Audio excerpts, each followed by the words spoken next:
ficar indignado pelo momento recente. A indignação nossa não é de agora.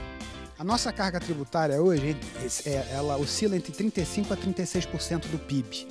Só que ela é extremamente desigual, ela é extremamente injusta. Ou seja, ela incide sobre tudo, sobre o consumo, sobre a produção. Portanto, a luta para conservar o SUS é a luta contra o capitalismo. O SUS, o sistema de saúde que nós temos, com todas as imperfeições, tudo aquilo que nós ainda temos que fazer por ele, é uma grande conquista da sociedade brasileira. Na Europa, a partir de 2008, há uma luta acirradíssima contra as políticas públicas. Então, no SUS, a luta contra o SUS aqui, para desmonte do SUS, não é um caso isolado. Eu tenho que enfrentar essa questão da vida do outro, eu esteja trabalhando num hospital privado, numa organização social, numa equipe de saúde da família de um município ou qualquer coisa assim. O estado do Corinthians diz que custou aí R$1 bilhão. Então nós gastamos com o serviço da dívida mais de 2 estádios do Corinthians por dia. Desmercantilizar o SUS foi o eixo temático do primeiro dia do 14º Congresso Paulista de Saúde Pública. Para compreender o tema, é preciso entender o atravessamento da lógica do capital financeiro no SUS, segundo o economista Atlas Mendes, da Faculdade de Saúde Pública da USP. Desmercantilizar significa entender esse contexto contemporâneo, porque nós tivemos vários atravessamentos de tentar trazer mecanismos de mercado dentro de um SUS que queríamos construir e ainda queremos universal, gratuito, integral, de qualidade. Isso tem a ver com a própria criação do SUS. Começamos desde lá no embate com o capital privado e que na realidade saiu a complementação do privado, dos serviços privados. Nós não temos um SUS estatal, sim o complemento do privado. E esse privado foi cada vez mais ganhando espaço e adquirindo formas, mecanismos diferenciados, onde a lógica de recursos sendo levados à sua valorização foram sendo feitas no interior do SUS. A dívida pública brasileira hoje está em torno de 3 trilhões de reais e consome cerca de 45% dos recursos federais. Entender essa dívida e o impacto dela no país é o objetivo do movimento da auditoria da dívida cidadã, como explica Carmen Bressani. Porque o Brasil paga essa dívida com os juros mais altos do planeta. Não há nenhum outro país que pague nada nem aproximado dos juros que nós pagamos e corroendo, sendo um ralo enorme para um valor altíssimo que poderia estar sendo empregado na saúde, na educação, no saneamento, na habitação, enfim, nas diversas áreas sociais e que só está remunerando o capital cada vez mais, né?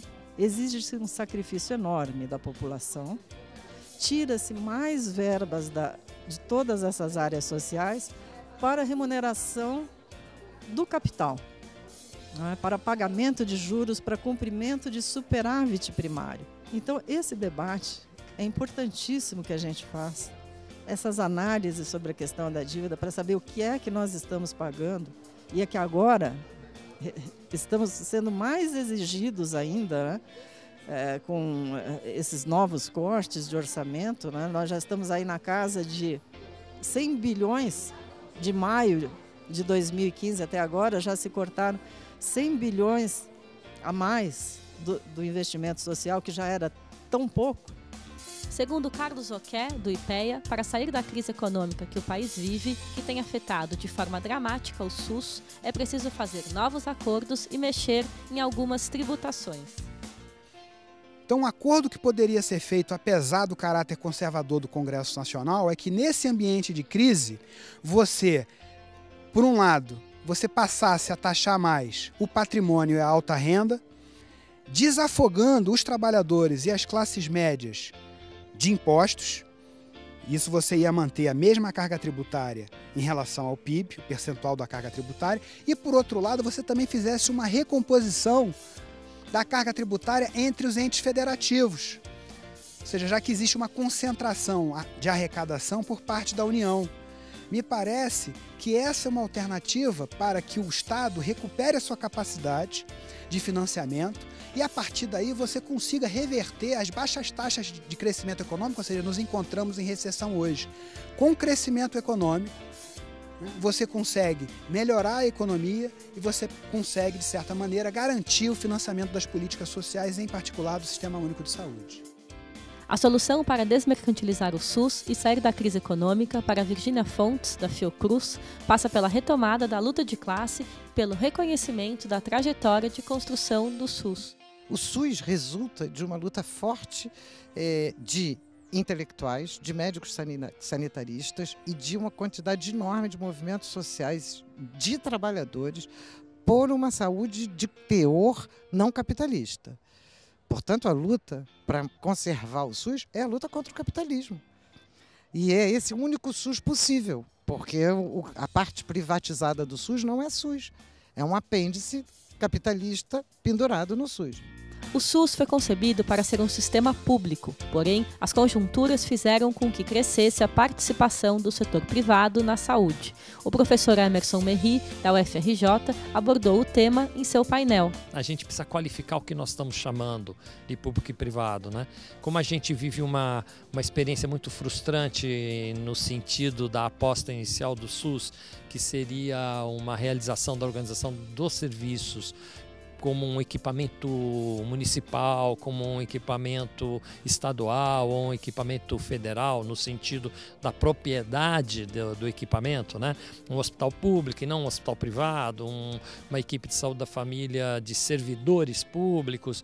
E, na realidade, a gente se frustrou nesse tipo de aposta, na medida que a terceirização da própria função do Estado hoje é enorme, no formato das organizações sociais ou na compra de serviço. Então, qualificando por aí, eu acho que a discussão do público e do privado adquire um pouco uma figura desta ordem, né? Então, eu preciso dizer assim, olha, olhando a aposta que fizemos de serviços públicos, servidores públicos, a gente teve uma intensa privatização no modo de organizar, né, as ofertas e a organização do trabalho dentro do SUS no Brasil. Uma novidade do 14º Congresso Paulista de Saúde Pública foi reunir os coordenadores dos painéis para sistematizar as discussões ocorridas ao longo do dia. Essa atividade foi uma conferência livre para a 15ª Conferência Nacional de Saúde, como explica Tiago Henrique dos Santos Silva. Então, o debate que nós tivemos hoje à tarde foi um debate bem quente, bem acalorado, mas foi no sentido de quais são as estratégias, porque nós temos alguns problemas que são muito fortes, que estão assolando o mundo inteiro. Não são problemas só do Brasil.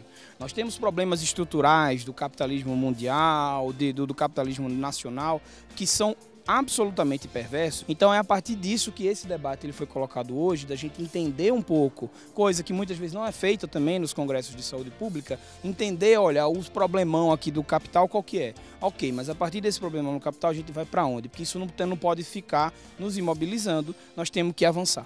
E numa perspectiva de avanço, é o que eu acho que os 2 próximos dias eles vão estar colocando isso para a gente também. Hoje já saíram propostas de financiamento, proposta de nova fonte, proposta da gente discutir a carga tributária brasileira, que é a questão concreta, prática, objetiva, que tem projeto de lei disputando o parlamento brasileiro, e a partir disso a gente acumula força para um outro projeto de sociabilidade. Gastão Wagner, presidente da Abrasco, falou dos desafios atuais para a reforma sanitária. Para ele, é muito importante acabar com os cargos políticos da saúde e criar uma carreira por meio de concurso público.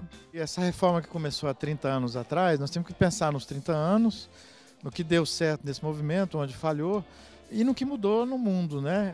Uma mudança importante é que o SUS existe agora, ele é um sistema poderoso, né? Com muitos problemas, né? Com heterogeneidade, com dificuldade de sustentabilidade, mas que é muito importante para grande parte da população brasileira. E que isso precisa ser enfatizado, nós precisamos sensibilizar os profissionais, o pessoal que já luta pela defesa do SUS, o movimento sanitário, precisa sensibilizar essas pessoas que estão dependendo do SUS e que ameaças de financiamento, da má qualidade da gestão, da partidarização, possam prejudicar. Então, que essa ponte com a sociedade civil, ela é fundamental. Chamei a atenção que o contexto político mudou muito, né? O SUS começa numa época que havia a Guerra Fria, socialismo e capitalismo, e o socialismo real praticamente foi derrotado no mundo todo. Na Europa, a partir de 2008, há uma luta acirradíssima contra as políticas públicas. Então, no SUS, a luta contra o SUS aqui, para desmonte do SUS, não é um caso isolado, a gente tem que estar dentro disso. E chamei muito a atenção que uma das lutas que nós temos que levar é pela mudança da gestão, né? Essa quantidade de cargo de confiança que tem, o fato do SUS estar sendo utilizado para esquemas de poder pessoal, partidário, de grupos de interesse, que isso precisa ser contestado com propostas concretas, né? Terminar com os cargos de confiança, aprovar isso como legislação.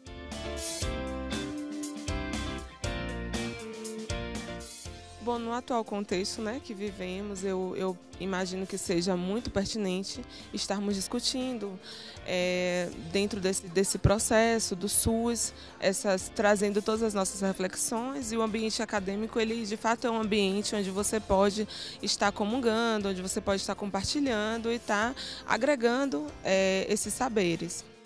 Bom, é um evento de extrema importância, esse congresso da Associação Paulista de Saúde Pública, especialmente no momento que nós estamos vivendo. Nós estamos num momento no país, um momento de crise econômica e de uma crise política de grande relevância. E discutir o sistema de saúde num momento como este é uma atividade fundamental.